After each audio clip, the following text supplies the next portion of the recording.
Oke, bertemu lagi dengan saya.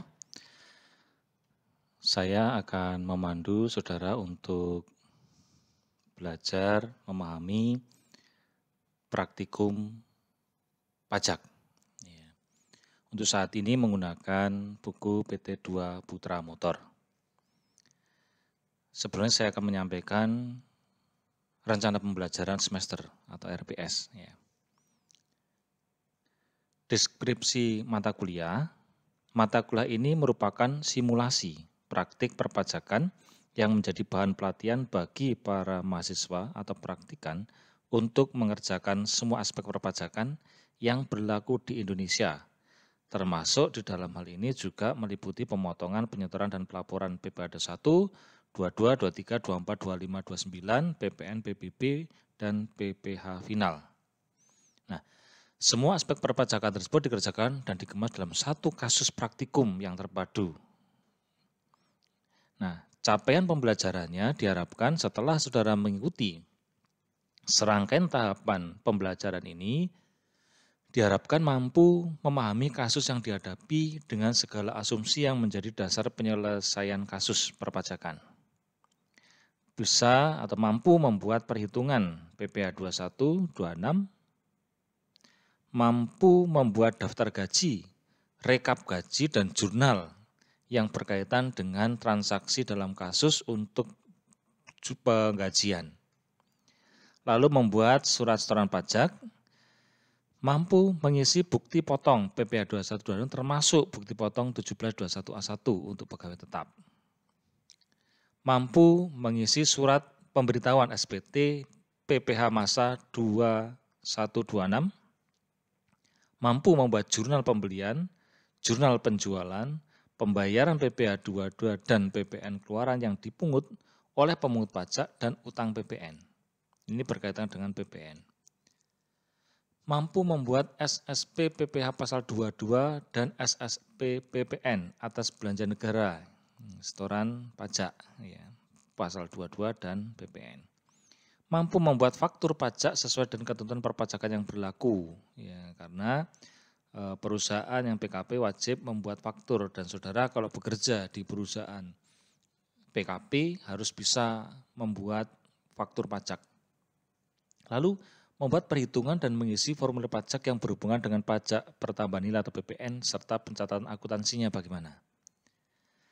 Mampu mengisi SP PPN bulan Desember. Mampu membuat perhitungan PPh final atas pendapatan jasa giro serta pencatatan akuntansinya. Mampu membuat perhitungan PPh final atas pendapatan bunga deposito dan akuntansinya, mampu membuat perhitungan PPh 23 dan biaya sewa kendaraan serta pencatatan akuntansinya, mampu mengisi bukti potong PPh 23 dan daftar bukti potong pasal 23, mampu mengisi SSP PPh 23 atas biaya sewa kendaraan, mampu membuat perhitungan pajak dan bumi dan bangunan serta pencatatan akuntansinya, mampu membuat perhitungan PPh 25, mampu mengisi setoran pajak SSP pasal 25, mampu menyusun laporan laba rugi, membuat perhitungan koreksi fiskal dari laporan laba rugi komersial, mampu mengisi SPT tahunan badan sesuai dengan ketentuan perpajakan yang berlaku, menghitung dan mengisi SSP PPh badan pasal 29 kurang bayar, mampu membuat jurnal PPh pasal 25 dan 29, mampu menghitung kredit pajak yang diperkenankan, mampu menghitung pajak yang dibayarkan di Indonesia. Nah, ini capaian-capaian yang harus saudara mampu setelah mengikuti perkuliahan praktikum perpajakan ini. Lalu kegiatan perkuliahan, untuk pertemuan awal ini saya akan menyampaikan RPS, ya, mampu mengenai target kompetensi, bagaimana perkuliahan, komponen gradasi nilai, tugas kuliah, dan sebagainya. Nah, untuk sebelum mid semester, saudara mengerjakan sampai PPh 21 selesai. Ya, PPh 21 ya, sampai dengan pembuatan SPT masa PPh 2126. Lalu setelah mid, mulai perusahaan dagang, ada jurnal pembelian, penjualan, dan seterusnya, sampai ke perhitungan PPh pasal 2529 dan mampu menghitung berapa pajak yang dibayar di Indonesia. Ini setelah mid semester sebelum ujian akhir. Nah, ujian akhir nanti dasarnya adalah setelah mid semester. Nah, lalu buku yang digunakan adalah buku praktikum perpajakan PT 2 Putra Motor. Nah, ada 3 buku, 1 dan 3. Ya, penerbitan dari AA YKBN, edisi revisi 2017. Dan bahan acuan yang sesuai dengan petunjuk pengampu termasuk buku-buku perpajakan, buku-buku kuliah perpajakan yang pernah saudara ambil, itu wajib dibawa atau wajib disertakan ketika saudara mempelajari atau mengisi buku praktikum ini.